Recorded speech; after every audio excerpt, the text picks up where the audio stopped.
Meu caro presidente Nelson Manris, em nome de quem cumprimento os demais, minhas senhoras, meus senhores,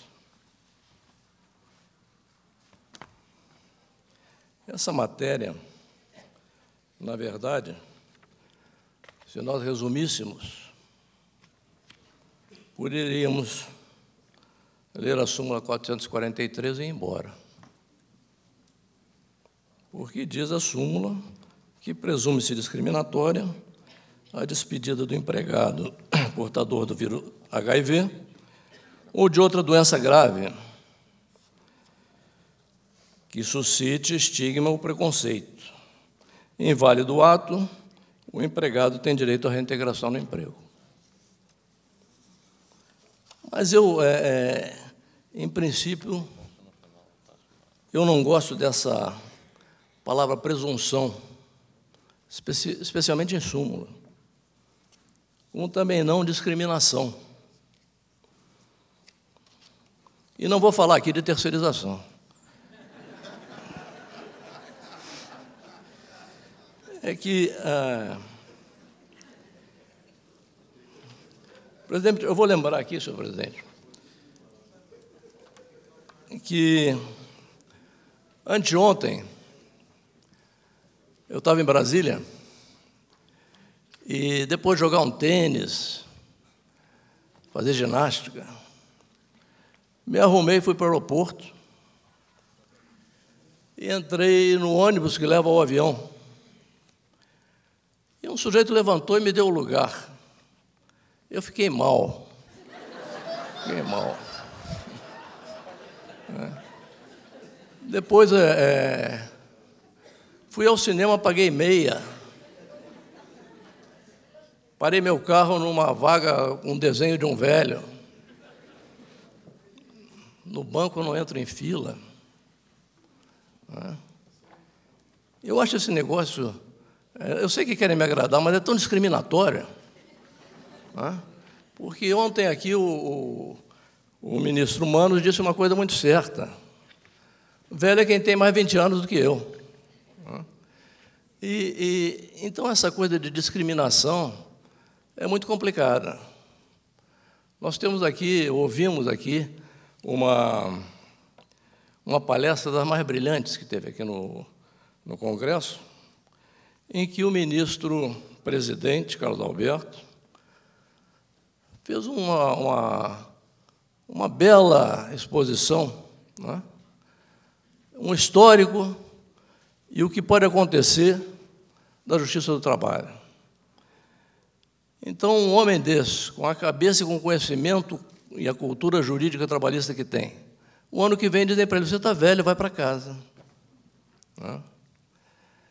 Então, é essa discriminação que me deixa meio preocupado. Como também a presunção. Porque, vejam, essa súmula 443, ela diz que presume-se discriminatória a despedida do empregado portador do vírus do HIV. Eu acredito que eu já sou um pouco contra a súmula. Ontem o professor Rosenbaum, do Uruguai, declarou aqui que no Uruguai não existe súmula. E as súmulas do Tribunal Superior do Trabalho, elas são muito mais fortes do que a lei. É interessante isso. A súmula é mais forte que a lei. Porque a lei você pode entrar com uma ADI no Supremo. A súmula não. A súmula não é considerada um ato normativo. Mas ela manda mais do que o ato normativo, porque na Justiça do Trabalho ninguém julga contra ela. Ou pelo menos no Tribunal Superior do Trabalho.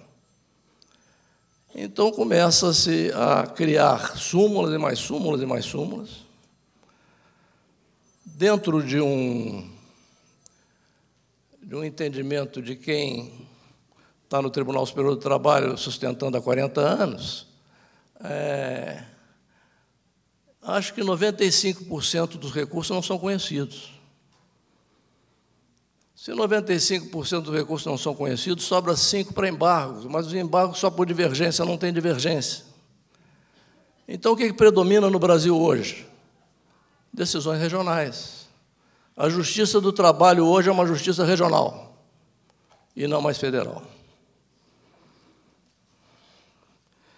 Mas, com relação a essa dispensa discriminatória, é evidente que a tese sobre a impossibilidade da despedida do empregado portador do vírus da HIV, outra doença grave, é das mais relevantes. Eu não me oponho de forma alguma a isso, eu me oponho à súmula. E veja que a orientação do Tribunal Superior do Trabalho nessa súmula, ela ignorou a Lei 8.213 de 91, que diz o seguinte, no seu artigo 118, o segurado que sofreu acidente do trabalho tem garantida, pelo prazo mínimo de 12 meses, a manutenção do contrato de trabalho na empresa após a cessão do auxílio-doença acidentário. Nessa época já havia AIDS, ninguém colocou o AIDS aqui. Depois vem o artigo 20 da Lei 8.213 e equipara o acidente de trabalho à doença ocupacional. Também não colocou o HIV, nem nenhuma doença. A Lei 9.000, estou ficando velho porque eu tenho que levantar esse troço para ver.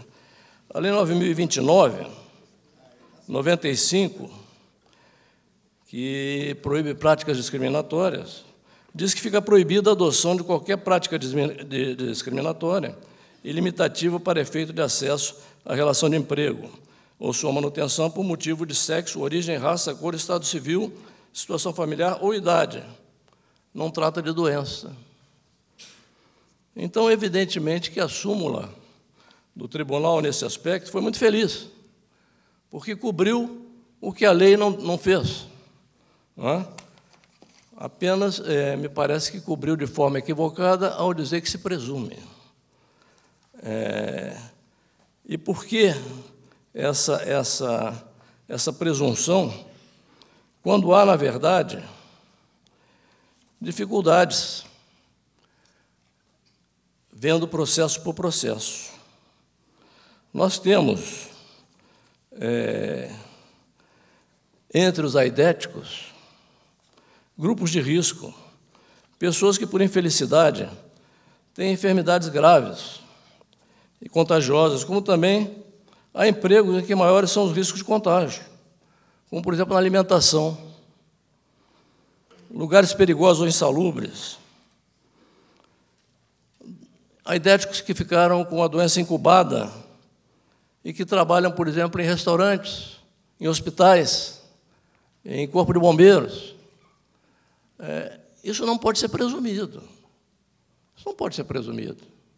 Há de haver um estudo do processo e da possibilidade dessa continuidade no emprego, dessa garantia no emprego. E, aliás, eu não sou contra a garantia no emprego, muito ao contrário, eu sou a favor. Porque a garantia no emprego, já tirando aqui a figura do doente grave, e quando nós falamos aqui em doença grave, não se fala qualquer doença grave. São doenças graves que estigmatizam, né, a pessoa no emprego. Porque a doença, a garantia no emprego, ela não vem de hoje. Eu tive a oportunidade de escrever um livro que eu acho que ninguém leu. Garantia no emprego, é isso mesmo. Tem um aqui que leu. Mas a garantia no emprego em vigor, né? O que eu digo? É porque a estabilidade, vamos tirar a palavra estabilidade, a garantia no emprego está na Constituição, no artigo 7º primeiro. Ela está vigente. Lá fala em regulamentação. Eu acho que essa regulamentação tem que ser vista com relação à compensação em decorrência da demissão. Mas a garantia no emprego está vigente. E qual é o fundamento da garantia no emprego? É interessante. Quando o trabalhador trabalha numa empresa 1 ano, 2 anos, 10 anos, não é aquela estabilidade da CLT de 10 anos, não. Estou falando 10 anos, pode ser 11. Mas ele, todo dia, ele deixa na empresa um pouco da parte física e da parte emocional dele. Todo dia. Ele gasta um pouco dele. E aquele pouco dele, aos poucos, constrói a empresa. Então, por que a teoria da garantia no emprego? É porque ele é um próprio sócio da empresa. Depois de certo tempo, evidentemente, você não pode repor ao status quo antes do trabalhador. Não é a mesma coisa do que no direito civil. Ou você paga o prejuízo. O trabalhador, não. O trabalhador, ele teve aquele desgaste, ele envelheceu na empresa e aquele envelhecimento passou a ser parte da empresa. Daí a garantia no emprego. E é interessante, se ainda tivesse livro para comprar, vocês comprem, porque só um aqui comprou. Mas o fato é que a garantia no emprego, ela é dada a todos. Até o Supremo Tribunal agora, em julgamento recente, foi o ministro Lewandowski, entendeu, não absolveu ninguém, ele entendeu que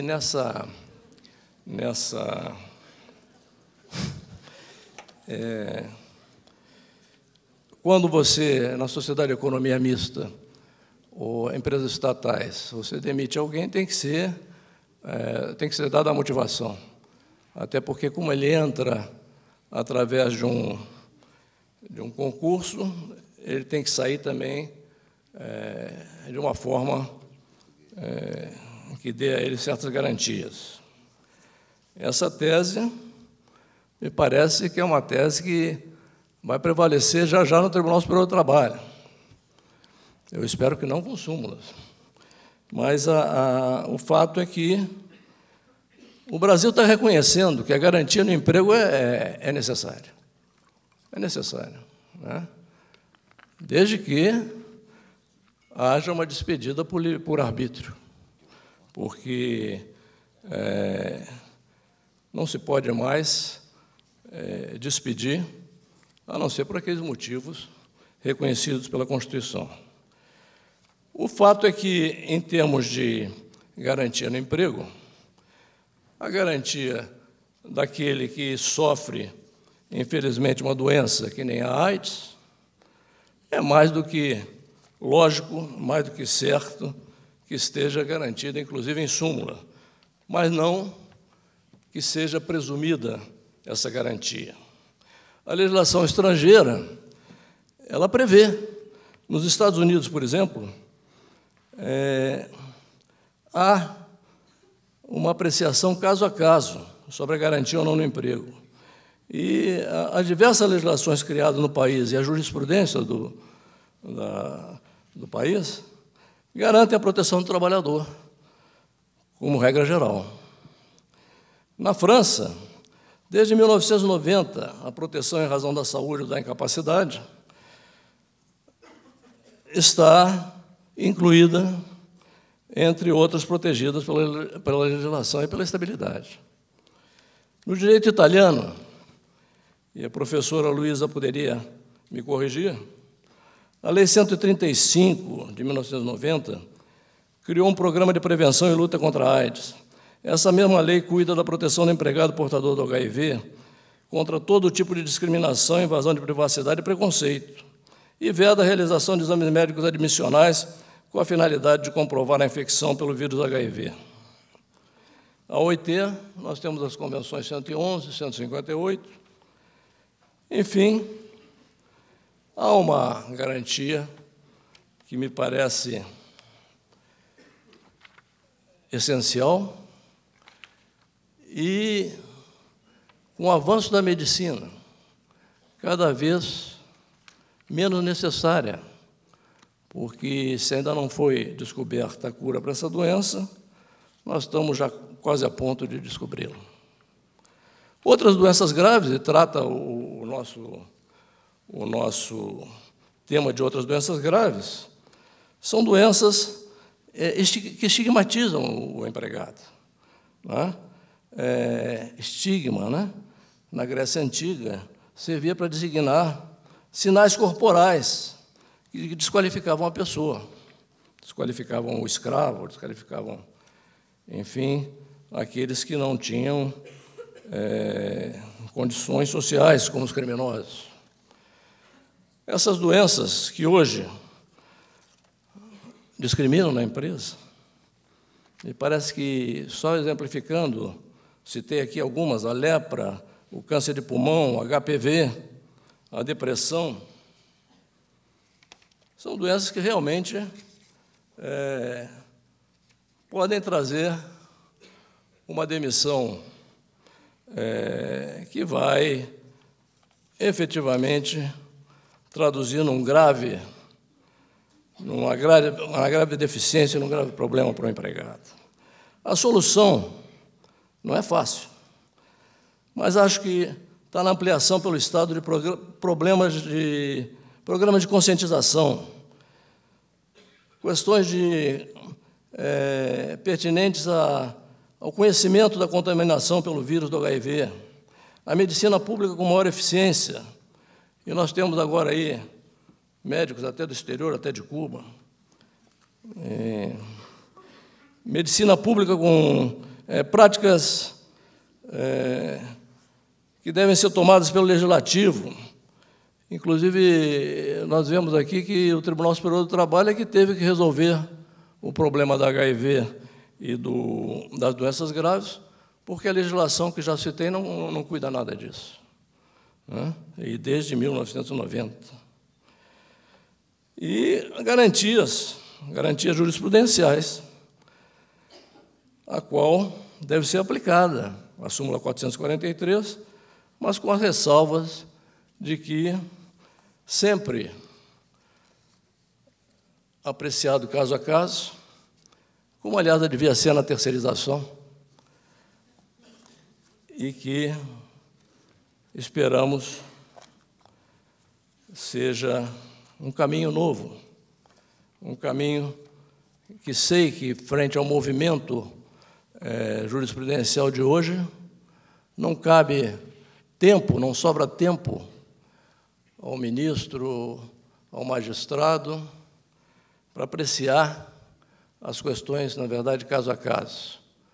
Mas isso incomoda muito, porque traz, na aplicação da súmula quase que como regra, uma legislação sumulada, muito mais forte e muito mais complexa do que a própria lei. Muito obrigado.